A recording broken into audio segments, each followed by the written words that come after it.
Assalaamu alaikum warahmatullaahi wabarakaatu. Hordoftoota yuutuubii kiyya akkam jirtu? Nagaa keessanii? Alhamdulillah an nagaa kiyya.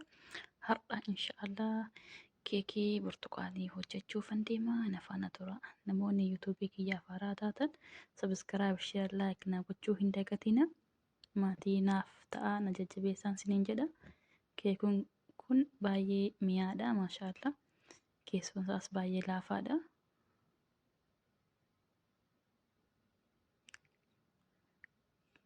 Kana hojjechuuf wantoonni nu barbaachisan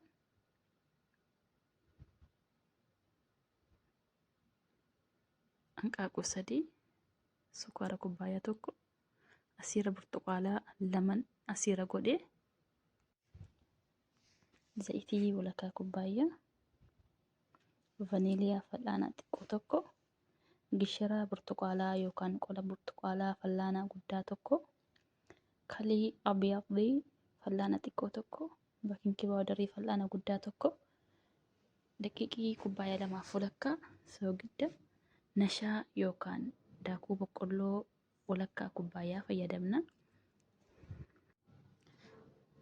Duraan hanqaaquu 3 ergatti naqnee booda harkaanis fayyadamuu ni dandeessu. An irra caalaa maashiniidhaan fayyadama. Achiin booda sukkaara kubbaayyaa 1 naqna. Kalii xiqqootti naqna, fal'aana xiqqoo 1. Kaliin baay'ee keekii bareecha.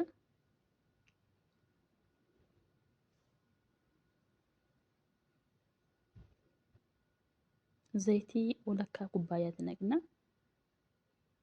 Kunoo maashaallah hamma bareechee sochooseen jira hanga daqiiqaa 10. Kanaan booddee asiira burtukaanatti naqna. Walakkaa kubbaayyaa xiqqoo walakkaa kubbaayyaa ni caala. Gishira burtukaanaa yookaan qola burtukaanaatti naqna, fal'aana guddaa 1.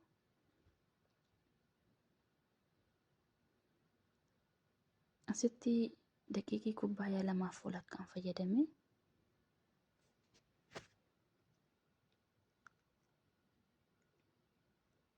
Nashaa yookaan daakuu boqqolloo kubbaayyaa walakkaa. Soogidda xiqqoo.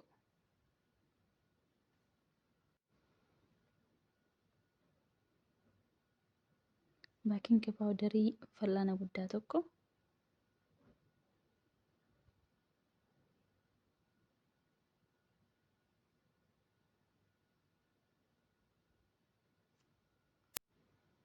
Amma hanqaaquudhaaf zayitiin kunoo maashaallah akkasitti bahee jira. Haala kanaan daqiiqii walakkaa kubbaayyaan irraanfadhee dhiifama. Kanaan booda hunda kana walitti sochoosnee ni gingilchina akka qilleensi galuuf. Haala kanaan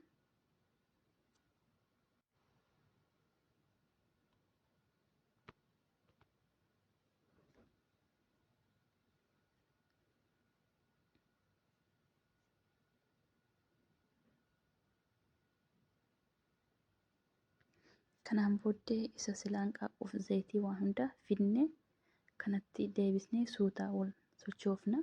Suuta jenne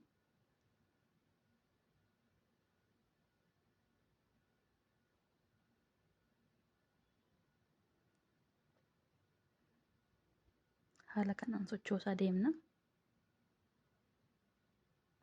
Jalaa gara oliitti.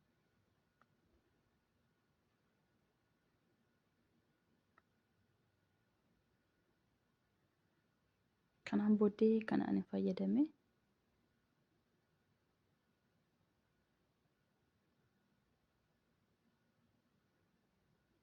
Amma maashaallah kunoo akkuma isin argitan bahee jira. Furdaas miti qallaas miti. Kanaan booddee siniyyaa keenya zibdaa yookaan zayitiitti naqnee akkasitti duqeetiidhaan daqiiqiidhaan akkasitti firfisne firoona galchinaa hanga daqiiqaa 35 tempereechara 180 irra.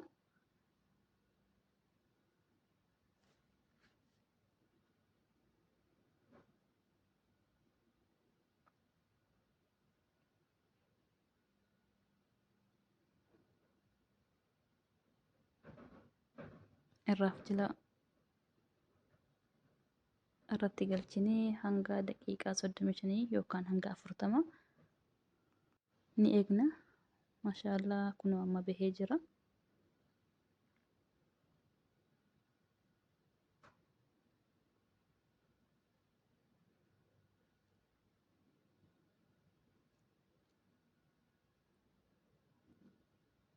Akkuma isin argaa jirtan maashaallah baay'ee bareeda, baay'ee mi'aa. Bilchaachuuf dhiisuusaa akkasitti odii kan ilkaaniitiin ilaalla.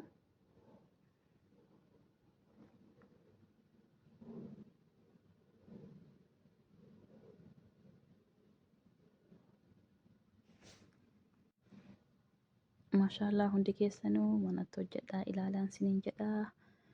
Waan nu hordoftaniif baay'een sin galateeffadhaa. Galatoomaa nagaatti.